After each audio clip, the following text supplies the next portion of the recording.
इस वीडियो में हम काव्य सौंदर्य के तत्व पढ़ेंगे जो कि आपकी परीक्षाओं के लिए बहुत ही महत्वपूर्ण है। तो पहला हमारा है रस। रस क्या होता है? आचार्यों ने रस को काव्य की आत्मा कहा है। कविता पढ़ने, नाटक देखने या देखने से पाठक या दर्शक जो आनंद प्राप्त होता है वह क्या कहलाता है? रस कहलाता है। रस के चार अंग माने गए: स्थायी भाव, विभव, अनुभव और संचारी भाव। कौन कौन से? स्थायी भाव, विभव, अनुभव और संचारी भाव। स्थायी भाव क्या है? हृदय के हृदय से जो भाव स्थायी रूप से विद्यमान होते हैं उन्हें स्थायी भाव कहते हैं। मतलब हृदय में पहले से विद्यमान है। यही भाव रसत्व को प्राप्त होते हैं। प्राचीन भारतीय आचार्यों ने स्थायी भाव 9 माने हैं। इन्हीं के आधार पर 9 रस माने जाते हैं। जैसे स्थायी भाव है और रस है। तो रति किसका है? श्रृंगार का है। हास्य का है। शोक करुण का है। क्रोध रौद्र रस का है। उत्साह वीर रस का है। और भय भयानक रस का है। जुगुप्सा विविध रस का है। विस्मय अद्भुत रस का है। अनिर्वेद शांत रस का है। बाद में वात्सल्य नाम का एक 10वां रस भी स्वीकार किया गया। इसका भी स्थायी भाव रति ही है। जब रति बालक के प्रति होती है तो वात्सल्य, और भगवान भगवान के प्रति होती है तो भक्ति रस की निष्पत्ति होती है। और यहाँ पर जब भगवान के वात्सल्य रस क्या होगा? जब भगवान के प्रति होगा। और उसके लिए जब भगवान के प्रति होगा, और जब भक्ति रस कहाँ आएगा? जब भगवान के प्रति वो होगा, रति होगी। अब देखिए विभाव क्या होता है। विभाव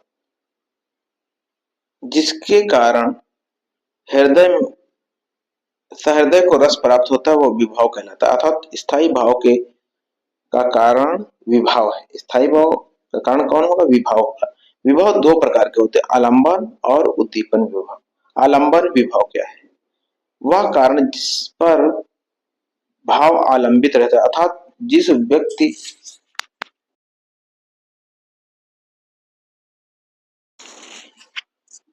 या वस्तु के प्रति मन में रति आदि स्थायी भाव उत्पन्न होते हैं उसे आलंबन कहते हैं। मतलब जिसके प्रति उत्पन्न होंगे। जिस व्यक्ति के मन में स्थायी भाव उत्पन्न होते हैं उसे आश्रय कहते हैं। यदि मैं किसी चीज को देख रहा हूं, जैसे मैंने किसी सुंदर छोटे बालक को देखा तो मेरे मन में स्थायी भाव उत्पन्न हुआ। तो और किसके प्रति मन में रति स्थायी भाव उत्पन्न होता है? तो ये कहलाता है आलंबन। मतलब वो बालक क्या हो गया? आलंबन हो गया। और जिस व्यक्ति के मन में स्थायी भाव उत्पन्न होता है उसे आश्रय कहते हैं। मैं क्या हो गया? आश्रय हो गया। पुत्र रोहिताश्व की मृत्यु पर विलाप करती हुई शैव्या आश्रय है और रोहिताश्व आलंबन है। यह शोक स्थायी भाव है। अब उद्दीपन विभाव क्या होता है? जो आलंबन द्वारा उत्पन्न भावों को उद्दीपित करते हैं उन्हें उद्दीपन विभाव कहते हैं। जैसे भय स्थायी भाव का उद्दीपित करने के लिए सिंह की गर्जना, उसका मुंह खुला होना, जंगल की भयानकता आदि उद्दीपन विभाव है। जैसे कि उस बालक, जिसे मैंने बताया था कि किसी बालक को देखा तो बालक क्या हो गया? आलंबन हो गया, मैं आश्रय हो गया। इसी तरह बालक का उस आलंबन को उद्दीपित कौन कर रहा है? जैसे बालक सुंदर से साज सज्जा से सजा हुआ, उसको सुंदर सुंदर कपड़े होते, ये क्या होगा? उद्दीपन हो गया, उद्दीपित हो गया। अब उसका आता है विभाव के बाद अनुभाव। अनुभाव क्या है? स्थायी भाव को जागृत होने पर आश्रय की चेष्टाओं को अनुभव कहते हैं, अनुभाव कहते हैं। स्थायी भाव जब जागृत हुआ उसके बाद आश्रय की जो चेष्टा है उसे अनुभव कहते हैं। जैसे भय उत्पन्न होने से हक्का बक्का हो जाना, रोंगटे खड़े हो जाना, कांपना, पसीने से तर हो जाना, रोए खड़े हो जाना, ये सब हो गए अनुभव के लक्षण। यह ध्यान देने की बात है कि बिना किसी भाव द्रक के भौतिक परिस्थिति के कारण यदि चेष्टाएं दिखलाई पड़ती हैं तो उन्हें अनुभव नहीं कहेंगे। मतलब कोई अन्य जो अंदर से भाव नहीं आ रहा, किसी अन्य कारण से हो रहा है तो अनुभव नहीं कहते। जैसे जाड़े के कारण कांपना तो ये अनुभव नहीं हुआ, गर्मी के से पसीना निकला तो ये अनुभव नहीं हुआ। लेकिन किसी विशेष स्थिति में ऐसी जब ऐसा होता है तब जाके इसे हम क्या कहेंगे? अनुभव कहेंगे। आगे देखिए संचारी भाव क्या होता है। संचारी भाव आश्रय के मन में उठने वाले अस्थिर मनोविकारों को संचारी भाव कहते हैं। ये मनोविकार पानी के बुलबुले की भांति बनते और मिटते रहते हैं, जबकि स्थायी भाव अंत तक बने रहते हैं। संचारी भाव बनते हैं, बनते हैं, हटते हैं। तो प्रत्येक रस का स्थायी भाव तो निश्चित है, परंतु संचारी अनेक रसों में हो सकता है।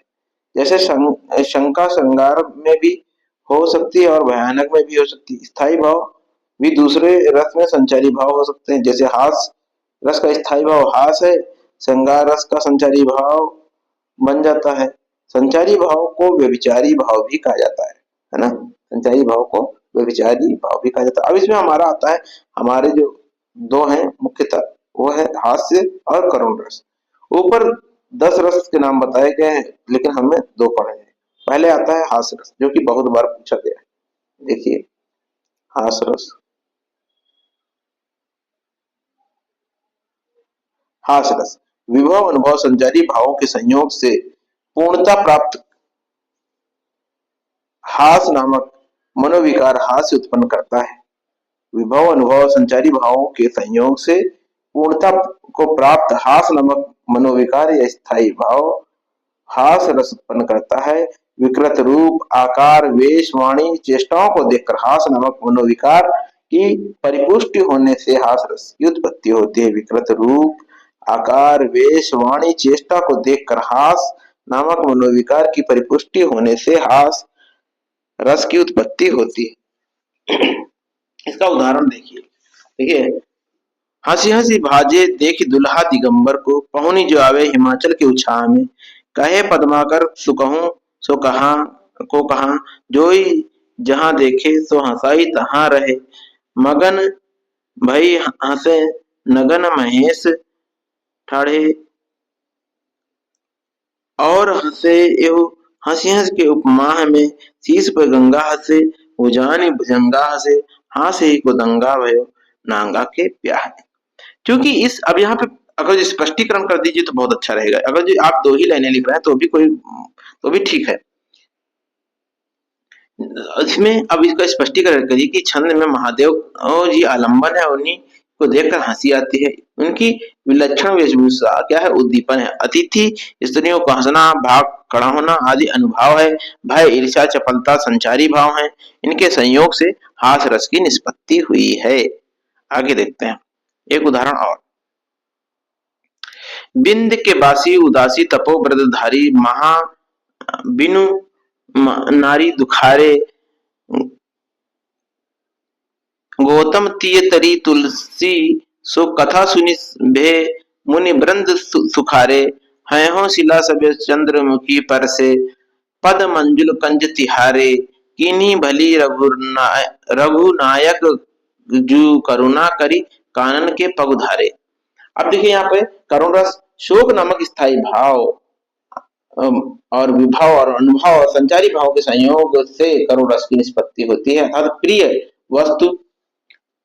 प्रिय वस्तु व्यक्ति के नाश या अनिष्ट से हृदय में उत्पन्न क्षोभ को करुण रस कहते हैं। शोक नामक स्थायी भाव विभाव अनुभव संचारी भाव के संयोग से करुण रस की निष्पत्ति होती है। अर्थात प्रिय वस्तु व्यक्ति और के नाश और अनिष्ट से हृदय में उत्पन्न क्षोभ के कारण करुण रस कहते हैं।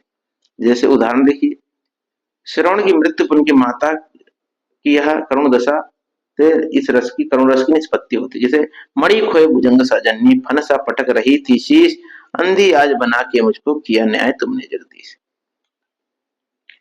आगे देखिए यहाँ, हाँ यहाँ पे आप अगर जो स्पष्टीकरण करना चाहें तो कर सकते हैं। और यहाँ आपका ये रस आपका जो आपके कोर्स में है ये कंप्लीट होता है। इसे तैयार कर लीजिए, इसमें से एक तो पूछा ही जाना है। और चैनल को लाइक सब्सक्राइब शेयर जरूर कर दें, ज्यादा से ज्यादा अपने मित्रों को शेयर करें, जिससे कि उनको भी इसका लाभ मिल सके। धन्यवाद।